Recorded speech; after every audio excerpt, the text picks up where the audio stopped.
And we will have another session in Hall B after lunch, which will be a very interesting session on discordant thyroid function tests by Professor Krishna Chatterjee from Cambridge. So 2:25 post-lunch, Hall B. Thank you very much. Good afternoon.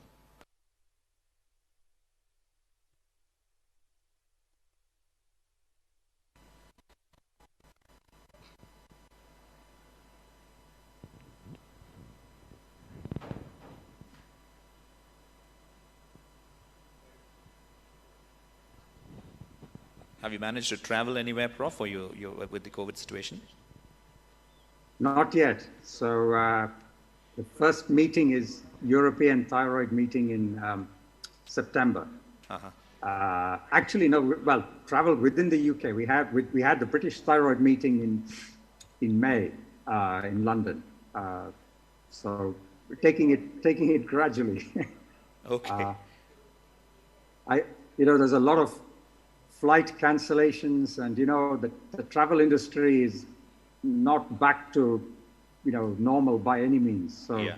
So it's not so much COVID. It's the disruption of the airlines and the airports and sure. things of that nature.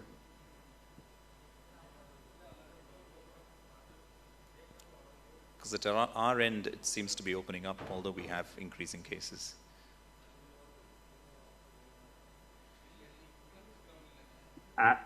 And have most people been double or even 3 times vaccinated, or?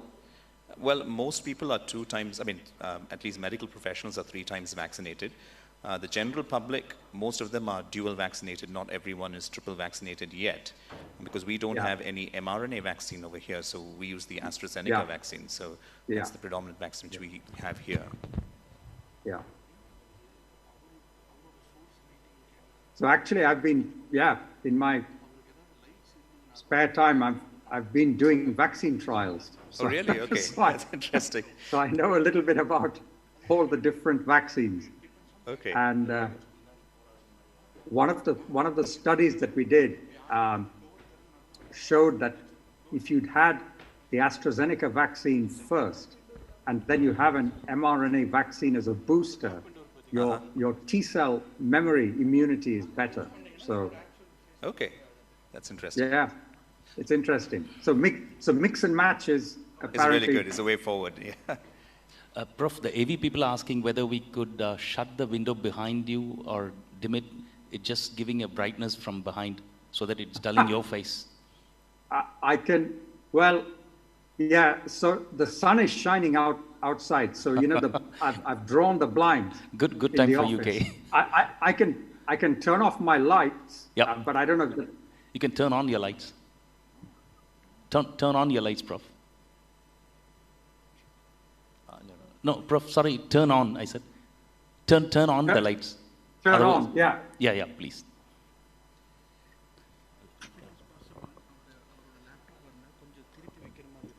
No, I'm sorry, my office is not ideal, it has two large windows, and when the sun shines in, it's even worse.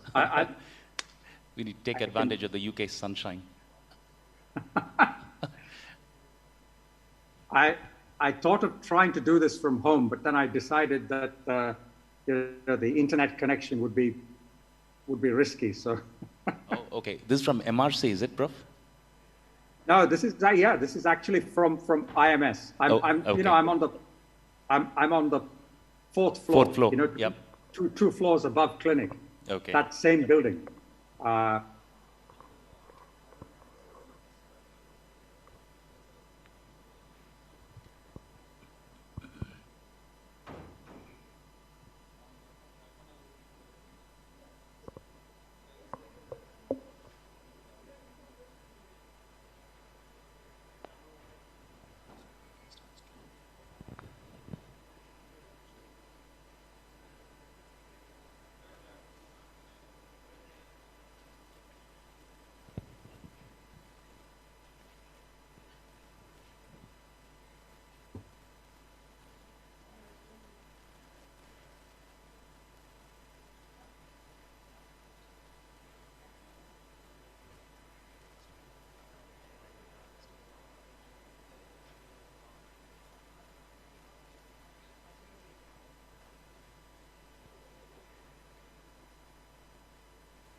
Prof, can we kickstart? Yeah, whenever. So, good afternoon, delegates, and good morning, our beloved Professor Krishna Chatterjee. It's a great privilege and honor for both of us, Anand and myself, to be here, to be talking to you. And of course, you need no introduction, but we are duty bound to tell a few words about you. For people in the flow, Prof. Krishna Chatterjee is the professor at the University of Cambridge in the Department of Endocrinology. He's a fellow of Churchill College in Cambridge. He's also the director of the Cambridge Clinical Research Center, which is part of the NIHR. He is a multifaceted personality who has got many hats to his credit: a clinician, academician, a researcher, and a great teacher. We feel proud that we've also been part of his team, sorting out difficult to find out what is happening with the thyroid function test. We used to have these weekly meetings with him where we used to sit and get the referrals across from the UK and try to tease out. And we used to find out at the end that there are so many rare disorders that can give rise to discordant TFTs, which is what we will be hearing from Professor. He's distinguished for his discoveries. Without further ado, I hand over the session to Prof. Krishna Chatterjee, and we are all keen to hear from you. So, thank you, Anand and Dr. Narayanan, for the very kind invitation. Thank you for the audience. And what I'd like to do in the next 45 minutes or so, using a series of illustrative cases, is to take you through some examples of patients exhibiting discordant thyroid function tests. So this introductory slide comes from an article which I co-wrote with Professor Gunnell, who I believe has already spoken at the symposium. It's several years old, but I think it's still completely valid. And what it illustrates is the common patterns of thyroid function tests that we see associated with various diagnostic entities. And I won't go through this in any detail, but simply point out that this quadrant at the lower right is the one that I'm going to focus on. I'm going to focus on patients in whom, when you do thyroid function tests, you see this unusual picture where the free T4 and or the free T3 is raised. And in the face of that, instead of the TSH being suppressed, it's either inappropriately within the normal range or it's slightly elevated. So the first case, a 78-year-old man who presented to the clinic with tiredness, together with cold intolerance and dry skin. And here you can see a picture, and maybe I can convince you that the outer third of his eyebrows are missing, and he has this sort of pasty complexion, suggesting clinically that he may be hypothyroid. When one did the thyroid function tests, the TSH was raised, but unexpectedly the free T4 was also elevated. We measured anti-thyroid peroxidase antibodies, and the measurement was strongly positive. Again, strongly suggestive of Hashimoto's thyroiditis. Anti-TSH receptor antibody was negative. So what we did with this sample from this particular time point was simply to measure thyroid function tests in a whole range of different common immunoassay platforms. And what you can see is within the margins of plus or minus 10%, all these different platforms consistently show that he has a TSH which is raised. Where they disagree is with the free T4 measurement. And these platforms are recording a low free T4, consistent clinically with the hypothyroid state, whereas these are giving very discrepant values that are all over the place. And in short, this is an example of a patient who undoubtedly clinically has primary hypothyroidism due to Hashimoto's thyroiditis. But on that autoimmune background, we know that rarely, perhaps not that rarely actually, maybe as many as in 30 or 40% of cases, individuals can also develop antibodies against T4 or indeed T3, anti-iodothyronine antibodies. And these antibodies can interfere with the architecture of immunoassays. Now, as this case illustrates, the immunoassays can be broadly classified into one-step or two-step methods. And in the one-step methods, you incubate the sample with the assay materials in one step, and then it does the analysis. And in that situation, these antibodies have a much greater propensity to interfere with the architecture of the assay.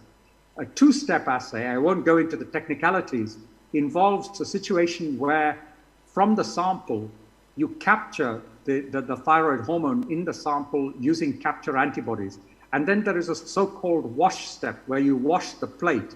And that wash step can eliminate the presence of these interfering antibodies and perhaps gives you a better chance of giving a true measurement. So that's my first example. Now, to give you a local perspective, this was a case, a family, in fact, that was referred to us by Dr. Kamalanathan at Jipma Hospital. He was looking after a 25-year-old South Indian lady who presented with some constellation of symptoms, some of which could be hyperthyroid, but she had no goiter, pulse was only 90, and on a technetium isotope scan, the percentage uptake into the gland was normal. Now, here I've depicted in his local assay, the various hormone measurements that he identified in this large family. And I don't want to dwell on the details, but simply to show that many individuals exhibited a raised FT4. Some, in addition, had a raised FT3, and in all of these cases, TSH was not suppressed. He also measured total T4, and that was also elevated. So he provided me with a very helpful pedigree, and here you can see in red all these individuals who have this discordant thyroid function test pattern. And there was a dominant mode of inheritance. So he said, I think, Dr. Chatterjee, this is a case of thyroid hormone resistance because it's a genetic condition and both T4 and T3 are raised. So he kindly sent us a sample of serum, and one of the first things we did was to verify the biochemistry using our two different assay platforms that we have. Siemens Centaur and also a method from a company called Wallach Delphia. And in Centaur, we reproduced what he had found, a raised FT4 measurement, raised FT3, raised total T4. But then in Delphia, the picture was very different. The method comparison showed a completely normal T4 and T3 and a raised total T4. We also went on to measure thyroxine binding globulin, and that measurement was normal. So that's not the explanation for the raised total T4. So moving on a bit, this is the crystal structure of albumin, one of the binding proteins for thyroid hormones. And in fact, it has 4 binding sites for T4, and a high power view here of one of those binding sites shows the T4 molecule in the middle of this cavity and some surrounding amino acids. And it turned out that in this family, individuals have a genetic variant in the albumin molecule, changing this amino acid from an arginine to threonine. And that amino acid variant change creates more space inside this cavity, allowing T4 to bind the variant albumin with increased affinity. And that in turn gives us the diagnosis that in fact in these individuals, they have familial dysalbuminemic hyperthyroxanemia due to this variant in the albumin gene. So this is the broader context. In fact, variants in the albumin gene can be quite common in the population, ranging from as frequent as 1 in 100 in a series in Spain maybe to about 1 in 10,000. And of course, being a genetic variant, it is inherited in a dominant manner. This is a summary of all the variants that have been recorded in the literature. And you can see that definitely the different variants come from different ethnic backgrounds. So this is the commonest in the world, an arginine to histidine change at position 218. This is been identified in people of Swiss and Japanese ancestry. And interestingly, we find that people with this variant not only have extremely raised T4 measurements in immunoassays, we also showed recently that this abnormal albumin interferes with cortisol binding and cortisol measurement as well. So you get a really bizarre endocrine picture. At this position, a serine mutation has been, a variant has been identified in South Asian, people of South Asian ancestry. We described an isoleucine change in individuals from East Africa, and Dr. Kamalanathan's patients have a slightly different amino acid change at this same position, again, from a South Asian background. And the thing that I want to point out is that not only do these people have raised T4, but they also have raised T3 in some assays. And in fact, a couple of years ago, we took about 30 individuals with genetically proven FDH with this common variant, and we took serum samples and put it into a range of different assay platforms. And what you can see here for FT4 is this is the reference range for the individual assays. And you can see that many of these individuals exhibit falsely elevated FT4 in many of these platforms. And then they also exhibit raised FT3 in these measurement methods. So this biochemical picture really could confuse you and lead to a misdiagnosis of either thyroid hormone resistance or TSH secreting pituitary tumor or some other entities.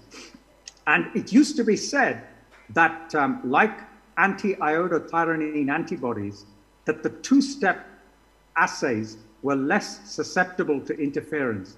We find that actually that's not the case.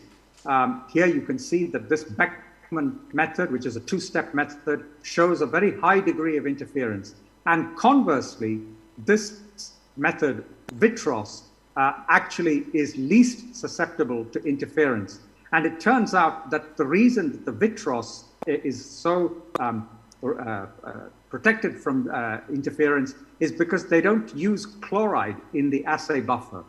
So the bigger point that I want to make is that actually the reasons why the variant albumin interferes with the different assays is not at all clear. It's something to do with an interaction of the albumin with the chemistry of the assays. And given that manufacturers are tweaking and optimizing their assays all the time, it's very difficult actually to authoritatively say that one particular assay is going to be devoid of interference from FDH, from here and evermore. It's an ever-changing situation. And this is the picture when we did this study in 2020. And I dare say that in the years to come, the patterns of interference from the different manufacturers and the assays will change. So sticking to this theme, a 22-year-old male who presented actually to our clinic, again, with some symptoms that could fit with hyperthyroidism, but no goiter, again, a raised free T4 and a raised total T4, not quite as high as in the FDH cases. We undertook biochemical and genetic testing for FDH, and it was negative, and I'll come on to what we did later on. And in fact, in this individual, we found that he was heterozygous for a variant in another circulating thyroid hormone binding protein, namely transthyretin or thyroxine binding prealbumin. And this is the variant that he had. So this, again, I think is an important entity to draw to your attention. Transthyretin, as this structure shows, is a molecule that forms a tetramer in the circulation. And when it does that, it forms a binding cavity that binds to T4. And if individuals have changes in the amino acids that surround this binding cavity, that can lead to an increased affinity of that transthyretin molecule for T4. And from the published literature, this is from a review from my colleague Sam Refetov, he has described that there are really 4 variants, common variants, like in albumin, that can present with transthyretinemia or hyperthyroid, raised T4 measurement due to an abnormal transthyretin. And in this particular patient, again, we went through the same exercise. We put his sample into a lot of different assays, and we found that T4 was raised to a greater or lesser extent. And there was only one assay platform that was devoid of interference. And to make matters worse, this entity not only interferes with FT4, but it can also give you a slightly raised FT3 measurement as well. So again, like dysalbuminemia, on the face of it, this could easily be confused with thyroid hormone resistance or other genuine entities. So how do we go about trying to pick these entities up? Well, as I've illustrated, the simplest thing that we do is to take the same sample of serum and measure the hormones in different assay methods. And if you see a very discordant picture, then one should suspect this. Abnormal binding proteins, usually if you measure total T4, it'll be raised.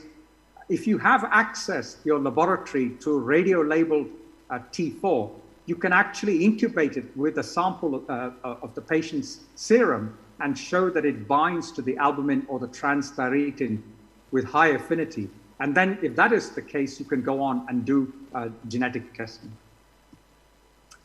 So moving on, another vignette, a 67-year-old female who's an inpatient.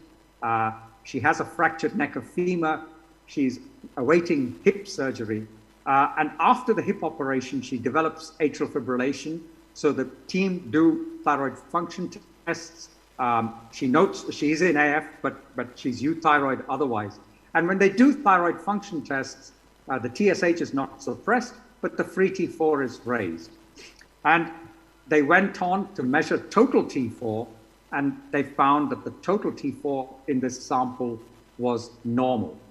So when we see this picture, then what we suspect is displacement of T4 from the binding proteins. And this can occur through a number of drugs, principally heparin. And of course, this patient had been on low molecular weight heparin thromboprophylaxis. So to show you how this works, when you administer heparin, and this can be, as I said, intravenous infusion or low molecular weight subcutaneous, what that does is to activate endothelial lipoprotein lipase.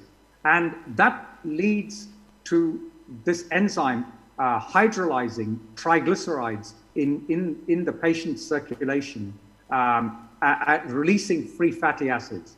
And as these authors showed, in vitro, what those free fatty acids do is to displace free T4 in a linear fashion from one of the binding proteins, from albumin. And this phenomenon occurs in vitro.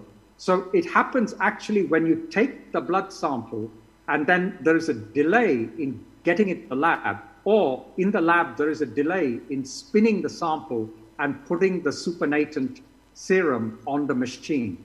So the way to avoid this assay artifact is, well, either to take the sample a very long time before the heparin is given, or rush it to the lab and analyze it straight away.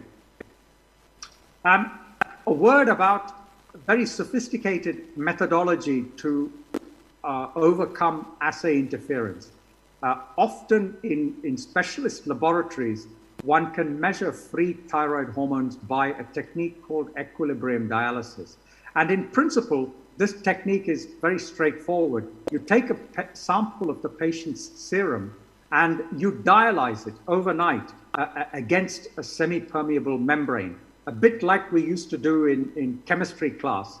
And this dialysis step theoretically separates the free thyroid hormones away from iodothyronine antibodies or heterophilic antibodies or these variant binding proteins. And then when you measure the next day the free thyroid hormone in the dialysate, it should give you a true result. As I say, we have used this methodology, and yes, indeed, it can be very helpful in eliminating these sources of artifact, but it's not perfect. And for example, in the heparin case that I just showed you, the displacement effect would cause a raised free T4 even by equilibrium dialysis. And even in these some cases of FDH, we find that you get a raised free T4 even by ED. So this technique is not 100%. And lastly, I just wanted to finish with showing you in this particular picture, this is not an assay artifact. This is a genuine entity. So here is a patient who genuinely had a raised free T4, but a normal T3 and TSH. And this biochemical picture, on the face of it, one of the causes can be due to a failure of the deiodinase enzymes to convert T4 to T3. Now, in the common thyroid literature, there's a lot of argument about whether there are, in the common population, there are people who have variants in the deiodinase enzymes which inhibit T4 to T3 conversion, and maybe there's an argument for these individuals having combined T4 plus T3 combination therapy. I'm not going to get into that discussion. I'm just going to share with you that at the very rare end of the spectrum, probably about 15 individuals described worldwide, they have mutations in this factor called SECIS-BP2. And this molecule is responsible for incorporating a vital amino acid, selenocysteine, into the deiodinase enzymes, but also into a whole range of other human selenocysteine containing proteins. And the way that this condition manifests, on the one hand, is biochemically with this picture, but also in the serum, if you measure it, the patients have a low plasma selenium, and that's due to the fact that they are unable to make these circulating selenoproteins.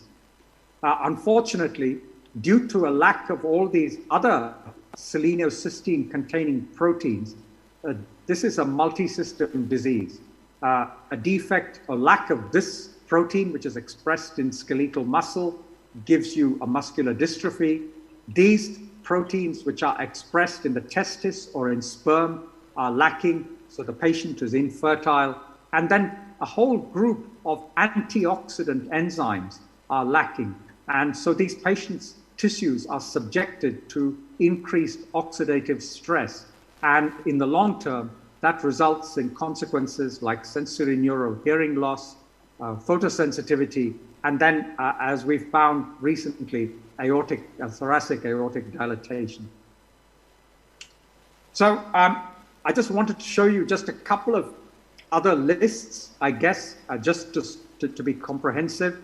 So as I said, if one sees this pattern, one should think about perhaps FDH and transthyretin variants causing interference with these measurements. Of course, as I'll show, it's also possible that the T4 and T3 are genuinely raised because the patient is thyrotoxic, and the problem is not with these assays, but that the TSH is falsely not suppressed. And I'll show you an example of that. And if you exclude all of those things, then you have to think about thyroid hormone resistance or TSH secreting pituitary tumor. As I said, if you see an isolated raised T4, then there are a few other entities that come to mind. This picture is often seen in individuals on exogenous thyroxine replacement, and in the discussion we can go into the reasons for that. Displacement of T4 from the binding proteins. Heparin does this. Frusemide does it as well. Amiodarone can produce this picture. Again, I don't have time to dwell on it now. Importantly, non-thyroidal illness or acute psychiatric illness can give you this picture. We've talked about anti-iodothyronine antibodies and the binding proteins, and I've shown you what this selenoprotein deficiency disease looks like clinically. Okay, before I move on to sorting out cases where the TSH is falsely not suppressed, I just wanted to show you this sort of entity. So in the pediatric setting, we're often asked to investigate cases that look like this. So this is a 14-year-old child who has autism spectrum disorder. And as a way of managing that, he's on a highly restrictive diet. And when they did thyroid function tests, they found this unusual picture, a raised T3, but a lowish T4 and a non-suppressed TSH. And I'll show you the numbers here. You can see that the T4 is just below the low end of the reference range, and the T3 is just above. So we went on to do some further investigations in this case. We noticed that the patient had a goiter, and in fact, on ultrasound imaging, it was a diffuse enlargement with increased vascularity on Doppler. Again, I've shown you the biochemistry. This is genuine. This is not due to measurement interference. And then when we measured thyroglobulin, it's extremely raised. And then we measured urinary iodine, and it's very low. So in fact, here are a couple of other examples of adolescents on a very restrictive diet with goitrous enlargement, this altered T4, T3 ratio as the common theme. And then, in fact, in some instances, the gland can even be nodular. And in every instance, it was due to iodine deficiency.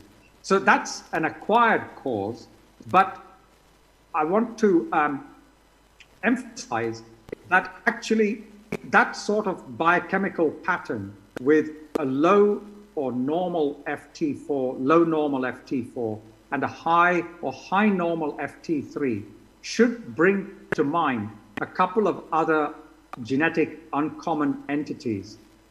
One is individuals with resistance to thyroid hormone due to a defect in the alpha receptor.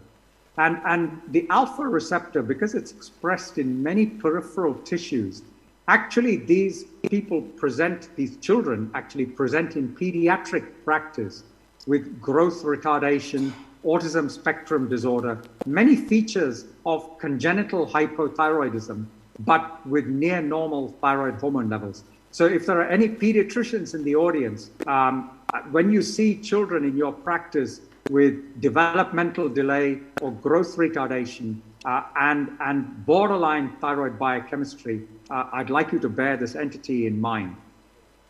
And then my colleagues in the Netherlands have collected and described a number of patients with another rare genetic entity, mutations in this X-linked gene, which is responsible for transporting thyroid hormone into the central nervous system. And failure of that entry into the CNS results in a devastating neurodevelopmental disease, which is eponymously called Allan-Herndon-Dudley syndrome, due to a defect in this molecule. And here you can see these children are very disabled. Peripherally, because T3 is raised, and the peripheral tissues are not dependent on this cellular membrane transporter, these patients actually can have very many thyrotoxic symptoms. And some nice papers in Lancet Diabetes Endocrinology have described both the phenotype of a cohort of these patients, but also trials of treatment with a thyroid hormone analog called Triac to ameliorate these thyrotoxic symptoms. And again, I know certainly a colleague in Mumbai has identified patients in the Indian subcontinent with Allan-Herndon-Dudley syndrome and been able to obtain Triac therapy for them. So I put together these entities as sharing this genuine abnormal biochemical pattern, all of them characterized by an abnormal T4 to T3 ratio. And actually, if you do a few extra measurements, like serum thyroglobulin or urinary iodine, or if you have access to a reverse T3 assay, then this table illustrates that you can actually, at least on the basis of the patterns, you can separate out these various entities. And sorry, I neglected to mention that apart from environmental iodine deficiency causing this dyshormonogenic state, my colleague Nadia Schoenemakers, who researches the genetics of dyshormonogenic congenital hypothyroidism, would tell you that children who have mutations in genes like DUOX or thyroid peroxidase or thyroglobulin can sometimes present not at birth, but in adolescence with this dyshormonogenic biochemical picture.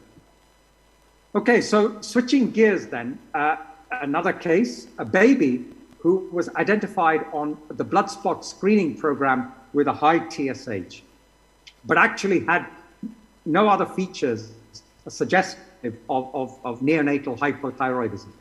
And the measurement remained raised on successive sampling on day 11. And on day 18, they started this baby on thyroxine. And the consequence was that the TSH really didn't normalize, but the T4 and T3 became very raised. And mother commented that the baby was very jittery and tachycardic, not feeding. So clearly the thyroxine therapy was not the right thing to do. So one went on to investigate the mother, who's completely asymptomatic. And mother also had a very raised TSH, but with normal T4 and T3 and negative antibodies. So further analyses were undertaken on a sample of serum from the mother. And what we did was gel chromatography. So this is a technique where you put the sample of serum down a column, and the column separates out the substances in that sample on the basis of molecular weight. So the high molecular weight proteins fall through the column quickly and come out first, and the low molecular weight substances come out much later. And when we subject, so here is an example of exactly this sort of analysis. And in red is the profile that you get from a control subject. So this is a patient who genuinely has a raised TSH, let's say.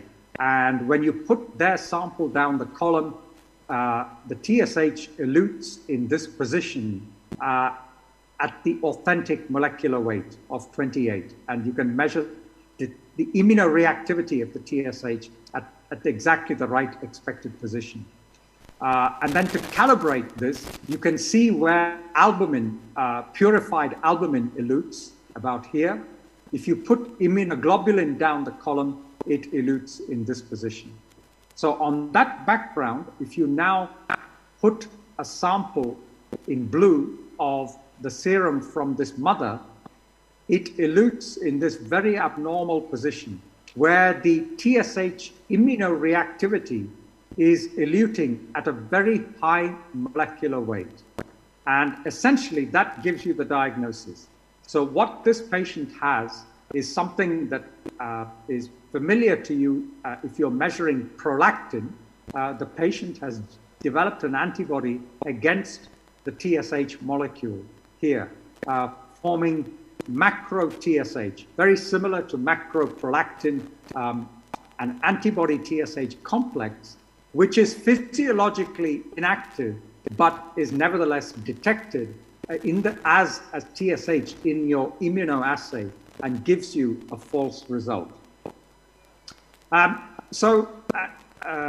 Japanese researcher called Hattori has really published a lot of papers in this area, documenting that actually perhaps as many as 1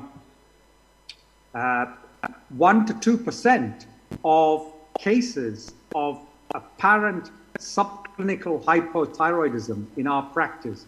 In other words, people who present to us in clinic with a raised TSH and a normal T4 and T3, that slightly raised TSH may not be genuine, and it may be due to antibodies, either macro TSH or, as I'll show you in a cartoon, people developing this other species called heterophilic antibodies, which interfere with the TSH measurement. And he also showed that if you want to rule out this entity, what you can ask the laboratory to do is to remeasure TSH after you add a substance called polyethylene glycol, 12.5% to the sample, and then precipitating and then remeasuring TSH in the supernatant to see how much of that TSH is still there. If you find that a very high percentage of the TSH is precipitated by the PEG, then you should suspect interference due to either macro or heterophilic. So what is heterophilic? Just to sort of show you a cartoon. This is the TSH molecule in cartoon form. And here is a typical assay where that TSH molecule is captured in a sandwich between one antibody that's immobilized to the plate and another antibody which is coupled to a tracer, a detection moiety. And that's the principle of the TSH assay. And to illustrate simply that you can get antibodies that either then bind to this antibody on the plate or an antibody that cross-links. And this is what we mean, a heterophilic anti-animal, because these antibodies that are used in the assay are typically mouse immunoglobulins. And if you develop an antibody against those antibodies, you can get interference. So how do we simply try to rule this out? I want to show you two maneuvers that you can ask your laboratory to do. One is to take the sample of serum and just dilute it 1:2, 1:4 progressively. And then as you dilute it, to measure the TSH, and it should fall in a healthy, normal subject with a raised TSH. If that TSH is genuinely raised, you should see a dilution series like this. And then when you multiply up the diluted value by the dilution factor, you should get a relatively constant measurement. On the other hand, if you take a sample, let's say from the patient with macro TSH or with heterophilic interference, and you create a dilution series, then it doesn't dilute out linearly. And so when you do the calculation, you get numbers which are really all over the place. So that's assaying TSH in dilution. And then this is a real life example of the PEG precipitation. So here's a separate case where we took a sample of serum, we put it into one particular assay A, and we measured a number of 45.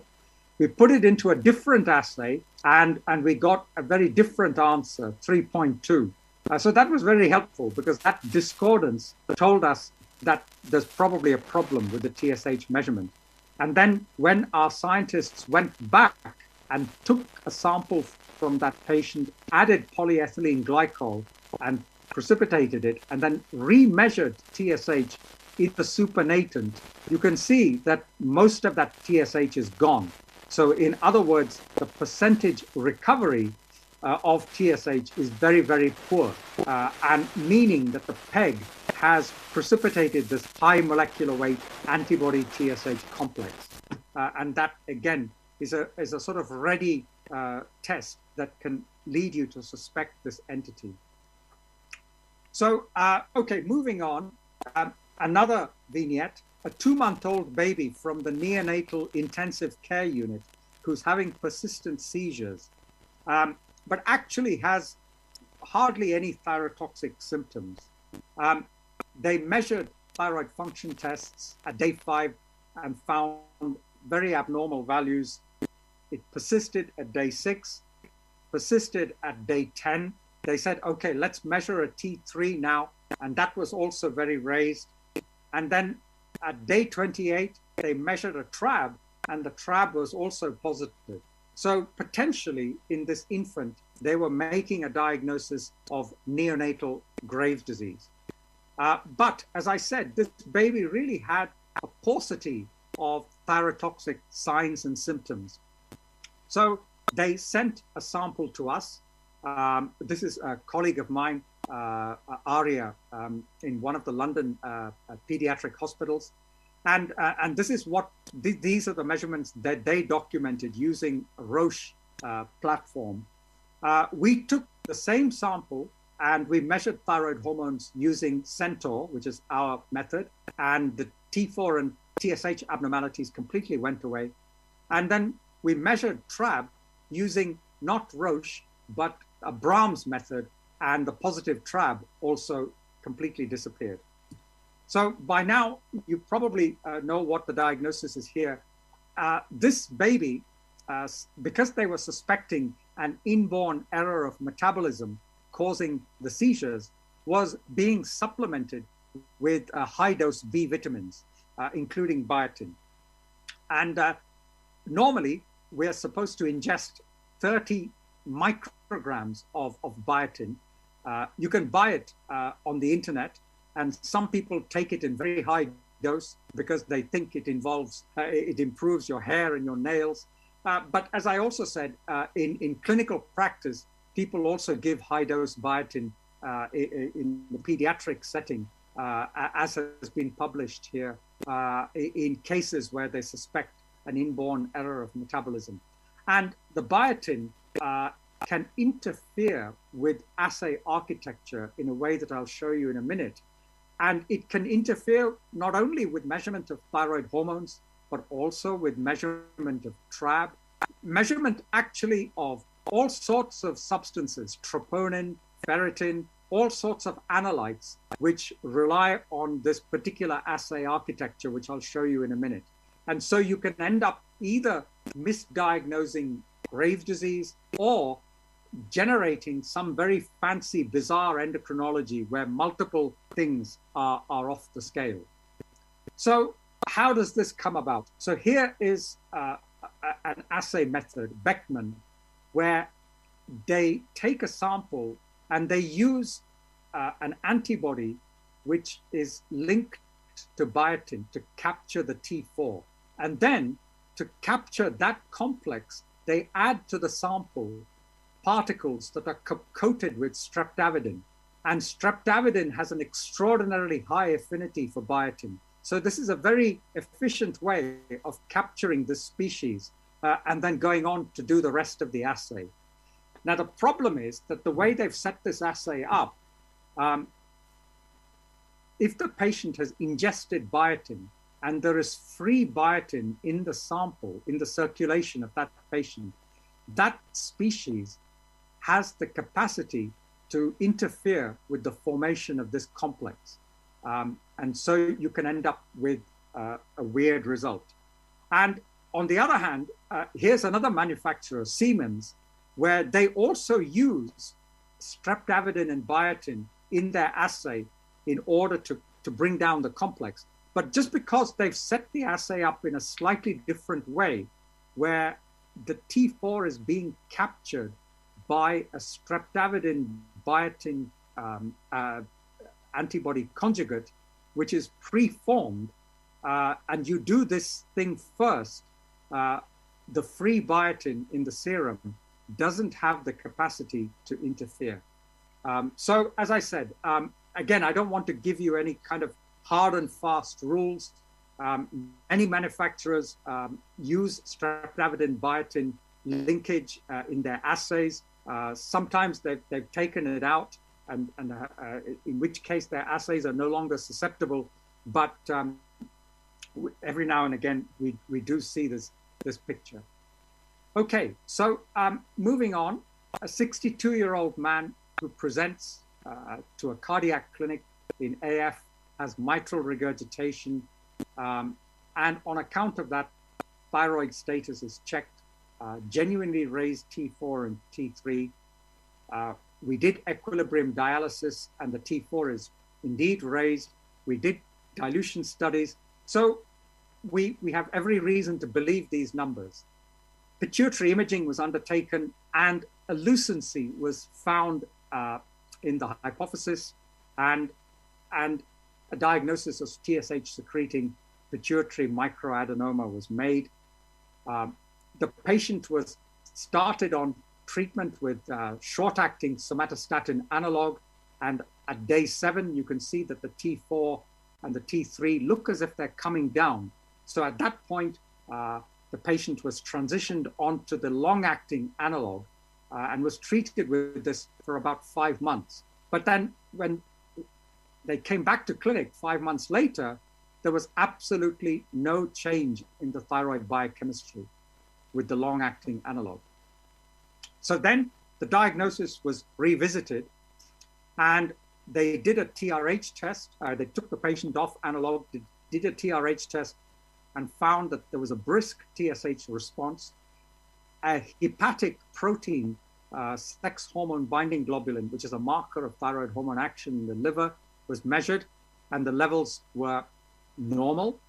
And glycoprotein, pituitary glycoprotein alpha subunit levels were normal in this case. Now, for comparison, I will just show you the results of the same sort of testing in a case of proven TSHoma, a different case. And you can see that in the TRH test, the TSH response is quite blunted, almost flat compared to this. Here, SHBG is definitely raised, and here alpha subunit is very raised. So on the face of it, when you look at this, you can say, this is all very different to this, and actually this cannot be TSHoma. Let's go back and reinvestigate for an alternative possibility, which is indeed resistance to thyroid hormone beta, the beta receptor, which is expressed in the pituitary and the hypothalamus and is responsible for negative feedback action of thyroid hormones. And when they analyzed the beta gene in this individual, they found a mutation in the beta receptor, a very well recognized mutation that causes RTH, and that is indeed the correct diagnosis. And on the face of it, the case that I've shown you, it ought to be quite easy to make the differential diagnosis. However, what I'd like to go through carefully on this slide is that actually in real life, it's not that easy by any means, for the following reasons. First of all, the height of the elevation of free T4 and free T3 and the pattern of thyroid function tests are very, very similar. So you cannot distinguish the two entities on the basis of that. What about pituitary imaging? Problems on both sides. As this case illustrated, 10 to 15% of healthy individuals, including people with RTH, can have minor lucencies, low attenuation regions on pituitary imaging, which are probably incidentalomas. On the other hand, in the old literature, when the diagnosis of genuine TSHoma was quite delayed, patients often used to present to us with macro tumors, big lesions, 1 centimeter and bigger in size, which are easily visualized. But now that we do thyroid function testing an awful lot, I think we're detecting this entity at a much earlier stage in its clinical evolution, at the microadenoma stage. And there, often you can't visualize the lesions on imaging. All right, what about genetic testing? Well, there are issues there. We know that 10 to 15% of individuals who have what looks like RTH biochemically and with negative imaging can have a normal gene sequencing. Some of these cases we have found are due to somatic mutations in the gene. So mutations that are not expressed in all the tissues of the body, and in particular are not expressed in peripheral white blood cells. So when you extract DNA from the peripheral blood, you don't find a mutation. But if you were to extract DNA from other tissues, accessible tissues, like, for example, the hair follicle, or take a skin biopsy, or a buccal smear, or epithelial cells that are excreted in the urine, you might find a mutation. On the other hand, if you want to argue it the other way, if you're facing a patient who has thyrotoxic symptoms and you think it's a TSHoma, and you do thyroid hormone receptor sequencing, because of the existence of mutation-negative RTH, you can't be entirely sure about that. Alpha subunit measurements are very variable. And for example, in postmenopausal women, you get secretion of excess alpha subunit from the gonadotrophs, and that can confuse the picture. The TRH test, I've shown a cutoff here that above fourfold, probably RTH, a blunted below fourfold, probably TSHoma. But unfortunately, there's a gray zone between 4 and 7 where we're not really sure. Yes, people have described doing the T3 suppression test over a period of 10 days. The problem with this is that it has relatively poor specificity in distinguishing these two entities. And then in addition, as in this individual, he had a cardiomyopathy and atrial fibrillation. Probably the last thing you want to do if he has those cardiac consequences is to make him even more thyrotoxic by giving him exogenous T3. And sex hormone binding globulin, well, there are many entities, notably estrogens, HRT, or the oral contraceptive, which can raise SHBG. And then in TSHoma, often these tumors are mixed and co-secrete growth hormone. And we know from our own practice that these mixed tumors, if they do co-secrete growth hormone, SHBG can often be falsely within the normal range. So actually, the message I'd like to leave you with is that this therapeutic maneuver, or diagnostic stroke therapeutic maneuver, probably is one of the things that we find to be quite helpful in these very difficult cases. And importantly, this trial of somatostatin analog, you need to look at the response after the long-acting analog treatment. It's not the short-acting analog that is used to do this test. And what this paper showed very nicely in a small number of cases, but I think has held up in centers, including our own, where we use this test quite a bit, is that in general, the patients with thyroid hormone resistance escape from inhibition from somatostatin analog. So when you measure the thyroid hormones after 3 doses of long-acting analog, there is really no significant diminution in T4 or T3 compared to baseline. Whereas in contrast, the majority of patients with TSH-OMA do show a very nice biochemical response, which can be diagnostically helpful. Of course, we all know that there are patients who are somatostatin analog or with genuine TSH-OMA who are analog resistant. So I guess that we have to accept that this test is not completely perfect.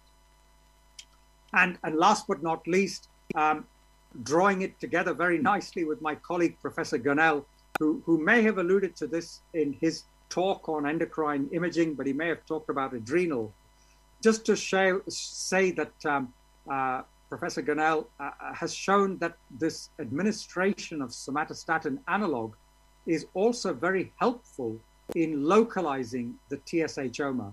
So this is one of his patients who on conventional dynamic MR, really one couldn't visualize where the microadenoma was, but then they administered 11 carbon labeled methionine and undertook imaging, identified a hot spot here in this part of the gland, and then after administering analog for several doses, one can re-image the patient with this tracer and show that there is extinction of activity. And then, of course, if it's appropriate, you can direct your pituitary neurosurgeon to go in there and remove the microadenoma. So I think I'm virtually out of time, so I'm going to stop at this point. I've just shown here a table illustrating the various genetic entities that we can make a diagnosis of, showing that they all have slightly different discordant patterns of thyroid function tests, which form a pattern where you can guide your genetic testing based on all these measurements if you happen to do all of them. And just again to say that if you were to send us serum samples, these are the sort of things, assays that we can do and our laboratory can do. And then these are the sort of genetic entities for which we can do genetic testing. I need to acknowledge my colleagues, my co-workers, very important. So in our assay laboratory, these two individuals are very, very important. Over 20 years or more, we've had a very productive time in developing assays, thinking about these problems and how to navigate them. And Professor Gunnell particularly has brought to this table the differential diagnosis of TSH-OMA. So if you would like to refer cases to us, our email addresses are here. Mark, I think it's fair to say, is principally interested in the TSH-OMA entity. We're interested in helping with our colleagues navigate assay interference, and then I'm interested, as I've said, in thyroid hormone resistance. So I'm going to stop there, and I'm very happy to take any questions, and thank you for your attention. Thank you very much, Prof. There was a masterclass in discordant thyroid function tests. It gave us pleasant memories actually sitting back in Cambridge, actually going through these cases and working them with you. So before we start audience questions, I'd like to kickstart with one question with relevance to the macro TSH. And specifically in relevance to, obviously, these are individuals who are clinically euthyroid and they have basically a TSH which is elevated. You also mentioned that, in a cohort of even subclinical hypothyroid, there were certain instances where, this macro TSH is detected. So with your experience, do you have a particular ballpark figure? Because, it obviously doesn't have a particular thyroid biochemical signature, I presume. So is there a particular point where you would think that, or would you just look at the clinical picture and then, subject these samples to a pegylation? Yeah, Anand, I think that's, it's a very difficult entity because, as you say, finding individuals with a slightly raised TSH and normal thyroid hormones is something that we encounter very commonly in clinical practice. And my approach is to sort of gather as much ancillary evidence as possible. So, of course, measuring antithyroid peroxidase antibodies to give evidence there's Hashimoto's thyroiditis. Sometimes one might want to go beyond that and do an ultrasound of the gland, looking for abnormal echo texture, because the TPO antibody test is, not perfect. And then, as I say, when one embarks on treatment and you find that TSH is not responding as you would expect to thyroxine therapy, that's probably where the lab can go back and revisit that TSH measurement and look at it very carefully with dilution studies and with PEG and tell you, that TSH is unreliable. So then you have to rely on your clinical acumen or your clinical assessment plus the thyroid biochemistry. Thank you, Prof. Thank you, Prof. I think we've learned through this after some time from Cambridge. One more question with regards to people with FDH, familial dysalbuminic hyperthyroxanemia, women who undergo pregnancy, obviously nowadays with the tight targets, especially in women who have a bad obstetric history, difficult to conceive, where we think this could be a contributory factor. We want to target the TSH to a certain level. How do we go about treating these individuals? What should we be using as a target for treatment? The TSH, T4, T3? Yeah. So, okay. So, in case I skipped over that point, the important thing to say about all of those binding protein entities is that indeed, they're entities, that they're not disorders in that sense, okay? So these individuals are completely clinically euthyroid. And in short, once you've made a diagnosis of FDH, really, you cannot rely on any particular immunoassay platform for measuring T4 and T3. You have to be guided really by TSH. So yes, over the years, we've collected really unusual cases of what I would call, double entities. A patient who has an FDH variant and then, as you say, has to be managed through a normal pregnancy, or they've then gone on to develop Hashimoto's hypothyroidism, and then you have to face the prospect of how do you titrate thyroxine therapy. And the short answer is just ignore the T4 and T3 NUT values and be guided by the TSH. Also, with regards to the RTH, do we still have the concepts of a generalized hormone resistance, pituitary, the peripheral, which we used to have traditionally, or has this field moved on to decipher this into different entities completely? Yeah. So as I showed with that particular patient who had RTH, he was a 68-year-old man who presented with AF and thyrotoxic cardiomyopathy. So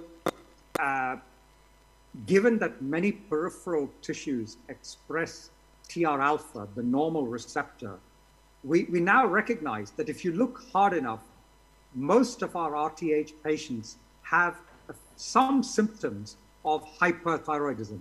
Minimally, they may just have a resting tachycardia.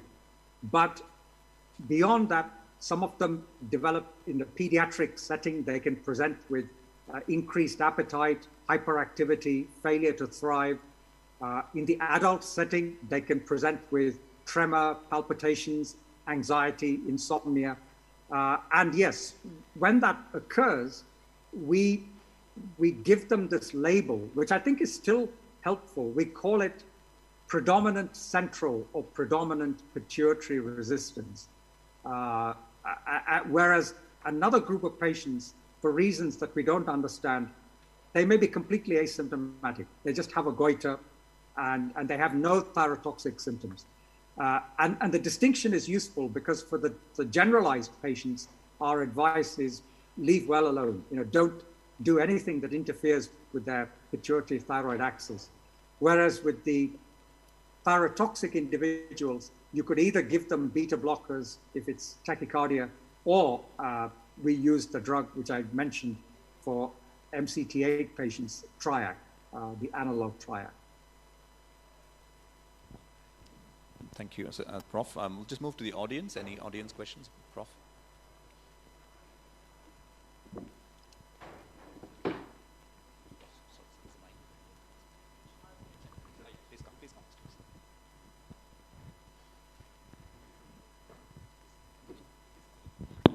Thank you, Professor Krish Chatterjee, for a brilliant talk.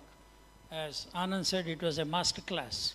I had the fortune of listening to Professor Mark Gurnall 11 years back, 2011, in Indian Thyroid Society, where he spoke about interpretation of the thyroid function test. That was more of a clinical one, and you have given us the background of the genetic background and others. The problem what we face today is, most of the patients come with a thyroid report, and these are all part of the regular checkup. Hundreds and thousands of labs. Every city has 100 labs. Now, I can't afford to do in Beckman and Abbott and 10, because most of us, either we have radioimmunoassay or we have got the other ones where we do. So we can't afford. All right, I can agree some dilution and others we can do. I feel ultimately all this knowledge is good, but when you see 30 to 40 thyroid function tests, we know most of them are routinely, you don't know even the background also. Why did you get part of it? And it is so affordable, available, that anybody can afford thyroid function test today in India, maybe even free also. The problem we face, they do T3, T4, free T3, free T4, and TSH, maybe not even 1 pound or 1.5 pounds. That is the problem we face. Many times we know there's a discordance. I go to clinical history examine, I don't find anything. My, after 4 decades of it is, let me follow up 1 month, 2 months, 3 months, nothing changes. And what was abnormal, later on the same lab becomes normal. And follow up with the patient, I feel. Maybe 0.1% of the patients, okay, think of RTH or you think of a TSH tumor. And many of the subclinical, we see so many subclinical, maybe diseases in the laboratory rather than in the patient. So serial follow-up where we know it's not going to matter much. I mean, frank hyper we treat, maybe TSH tumor with 30 years I might have seen 2 or 3. Even if we have missed some of the genetic things, I don't think we have done any great injustice to the patient. It may be a good academic exercise, I agree with that. I was also a professor 30 years. So this is what we feel. And also reverse T3, we heard so much about reverse T3, its role, and today we hardly talk of reverse T3, thanks to you, said. It is also one of the armamentarium rather than one thing which makes a diagnosis. What's your comment on that? Yeah. So, I think we face the same problem in the UK as well. In our population of 60 million or so, they do 10 million thyroid function tests a year, and it gives rise to the same propensity to pick up these interference entities. One thing I think is worth commenting on, in one of the articles in Endocrine Reviews on this subject, the authors actually made some calculations about the financial risks of misdiagnosis. Well, financial in terms of unnecessary cost of additional investigations, and then also for the patient, the risk of inappropriate therapy, let's say thyroid surgery or radioiodine ablation. So I think for that reason, it is worth doing simple investigations to be really confident that the abnormal biochemistry that one is seeing is genuine and not due to measurement interference. So yes, so if one were to do simple investigations like method comparison, by which I mean measure the same hormones using a different assay. And in fact, despite my comments, I think if you have access to a one-step method versus a two-step method, that method comparison is actually very helpful, because many of these entities will cause interference in one step, but not in two step. And if you see a free T4, which is 4-0 in one platform and 15 in another, it makes you stop and say, okay, maybe this is not correct. So method comparison, measurement in dilution, and PEG precipitation, these are things I would argue a good laboratory should be able to do. With regard to genetic testing, another thing that I didn't point out, all those variants in the albumin gene are in one small part of the gene. And likewise, all the variants in transthyretin are also in a very small part of the gene.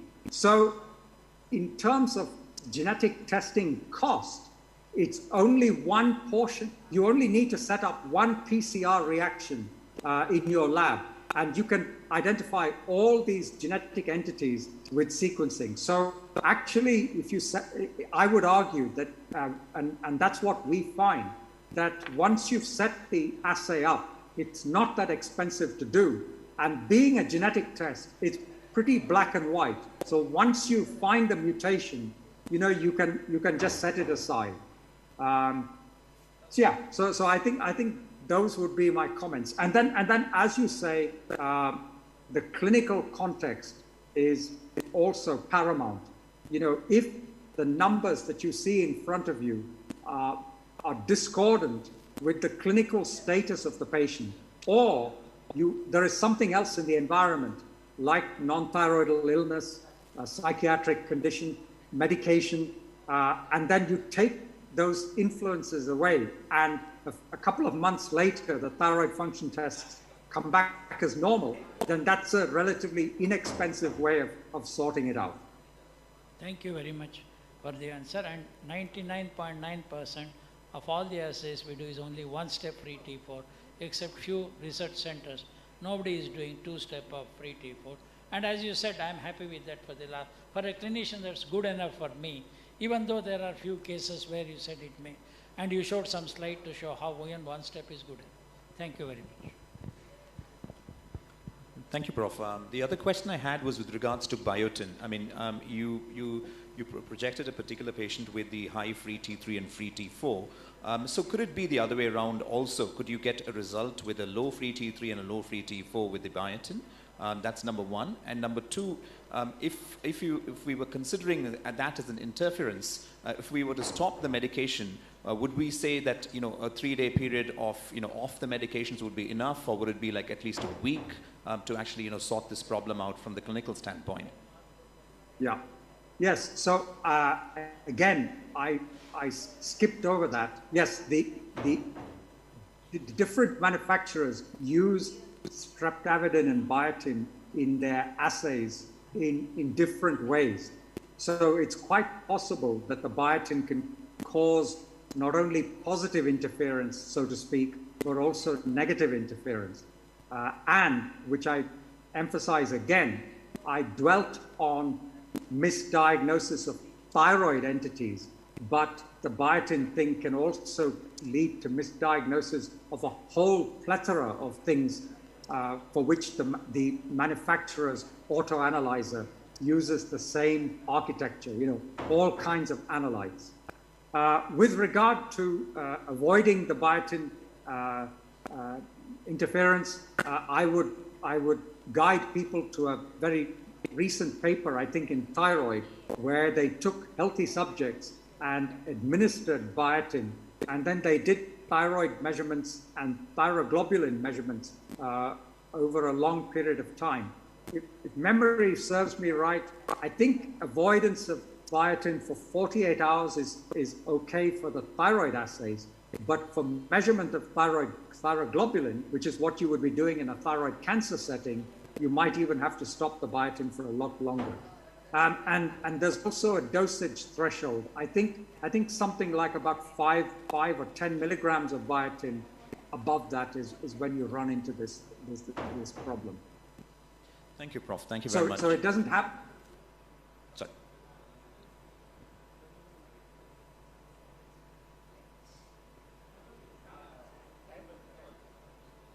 Prof, you're muted.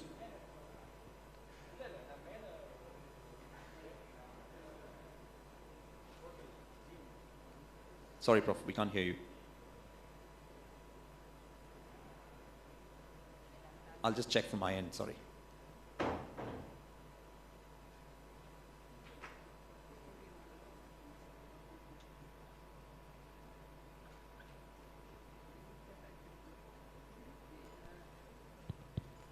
Can you hear me, Prof? Yeah, I can hear you. Oh yeah, we can hear you now. Yeah. Sorry, Yeah. I just missed the Yeah. last bit. You were talking about the interference with the other hormones too. So Yes, yeah, and yes, I was saying that 48 hours may be enough avoidance of biotin, but thyroglobulin, they've said it may need to be longer, and also in terms of the dosage of biotin, vitamin replacement doses like 30 micrograms don't cause this interference. It's if you're taking mega doses of biotin, several milligrams of biotin. yeah. So thank you very much, Prof. That was a fantastic session. I think everyone enjoyed it, and clearly, as I said, it was a masterclass in thyroid function tests and discordance, and made us understand and actually unravel the complexities involved. From a personal front, I mean, thank you very much for accepting our kind invitation to be here at Trendo 2022. I look forward very eagerly to invite you very soon in person back to India at some point in the near future. Thank you again to you, the organizers and the audience for your attention.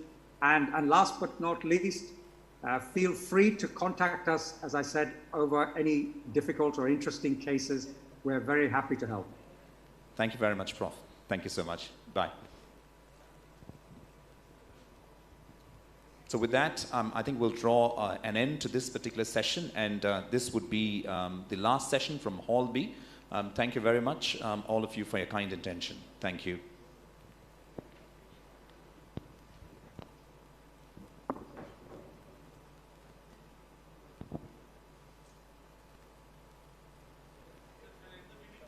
Yeah, please.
கத்திட்டே இருக்கீங்க காதில் வாங்க